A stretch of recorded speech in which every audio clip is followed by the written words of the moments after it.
Hello and welcome to Sportsbite's new local football show, where we'll be taking a look at what's going on in the region away from the glitz and glamour of the Premier League. I'm Mark Donnelly and I'm joined by an esteemed panel of guests here to provide their excellent insight on what's going on in North East football at the moment. We've got Jordan Cronin, Michael Grahamslaw and Luke Vinton.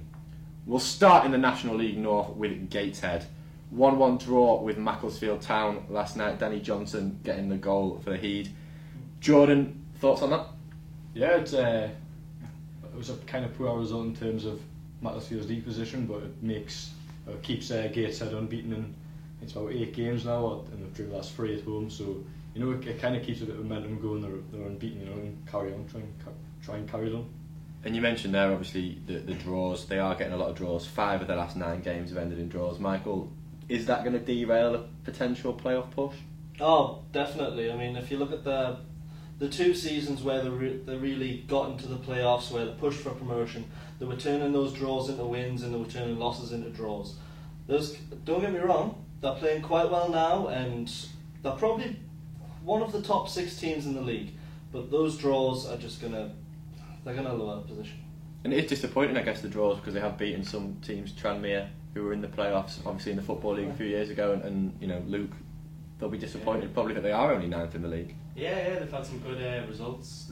The 5-0 away win against Dagenham was the highlight, and too many draws at the minute, and hopefully, there's still a lot of games to play, but hopefully they can get it sorted and get on the right track. If they can turn wins or draws into wins, and they're going to kind of push on. I think the 7 points off the playoffs, so a couple of wins, they're right up there.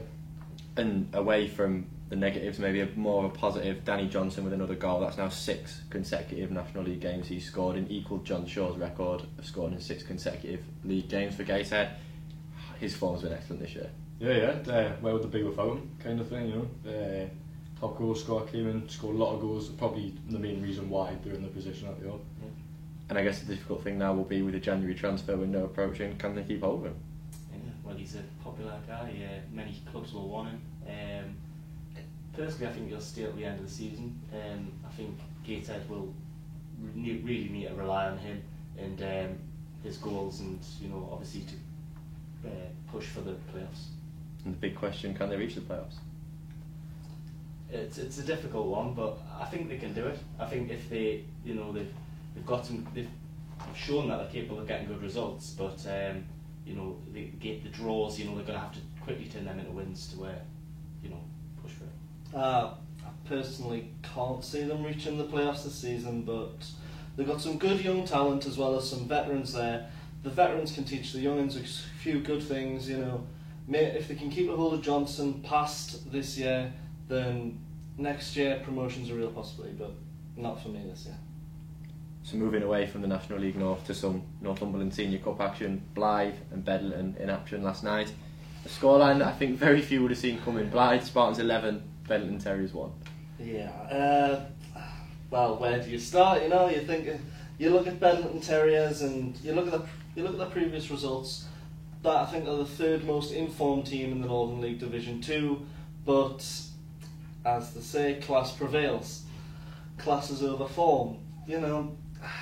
Bedlington just weren't good enough. For me, I think it's a crazy result. You look at Morpeth, and I know they're a division above Bedlington, but Morpeth went and beat Blythe Spartans a couple of weeks ago in the FA Cup, so you could say it looks bad on Bedlington, but at the end of the day, Blythe Spartans are a good outlet. And some real respect shown by them starting a very strong team. Yeah, they'll want to win that tournament. Last year they got the final, got beat off North Shields, but I think this year it'll be a great opportunity for them. Obviously performing at St James's Park in the final. I think they'll be really focused on trying to win that trophy. A special mention as well, almost 400 fans at Blythe in cold weather for a Northumberland Senior Cup games. Not a bad non-league attendance. Not bad. Well, definitely. You see some League 2 teams who, you take the Checkatrade Trophy for some reason, and it's just, for some reason they just can't get the crowds that the likes of Blythe can. Moving on to perhaps a little bit of a shock result.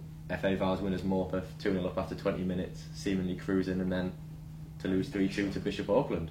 I was not expecting that, and Morpeth, they're going for the title. A big game to try and close the gap on two Shield sides, and and the way they've blown it's very disappointing. So looking ahead now to the game this evening, North Shields against Heaton Stannington. Michael, I know as someone who's seen quite a lot of second division Northern League football, Heaton Stannington, what can we expect from them? Well, with Heaton Stannington, they're the kind of team that they want to play good football. But I went to see them last year when they lost 2-1 to Chesley Street, and they were unfortunate by 2 of the goals. I remember Mickle's goal to win it was a scrappy goal, but their defence is lacking. Like, I think if you get North Shields better attackers just running at them, they'll struggle. The key for Heaton Stannington is just keeping it passing around the midfield. If they can keep a good flow of possession football, Daniel Robinson, he scored 13 goals this season for Heaton Stannington, get him on the end of a few crosses that could perhaps cause an upset down at Shields. North Shields, they're obviously flying high at the top of Division 1. Jordan, what are you expecting from them tonight? Are they going to take this competition seriously? 100%. They won it last year, didn't they? So they want to retain the title. And they've got a good side. I think they're playing a lot of good football. Top of the league by 8 points. Scored a handful of goals this season. They've got Dean Holmes. They've got players that can win a game by themselves, really. And just some other kind of Northern League issues that have been around the last few days, Luke. At South Shields, David Carson leaving, but then Darren Holden, an experienced defender, coming in today. Yeah, it was very unexpected to see Carson leave, but they brought in Holden, really good move. It'll boost South Shields' chance of promotion with having a player of his experience. Very good move. And then slightly sadder news, Norton and Stockton Ancients having to resign from the Northern League. Never nice, obviously, to see a club fold. Yeah, I mean, once again, it's another team that I'd seen last year. I had no idea they were in such bother. I mean, even this year, they're still doing quite well. I think, when the news broke, they still had 20 points. They were still clear from the relegation places.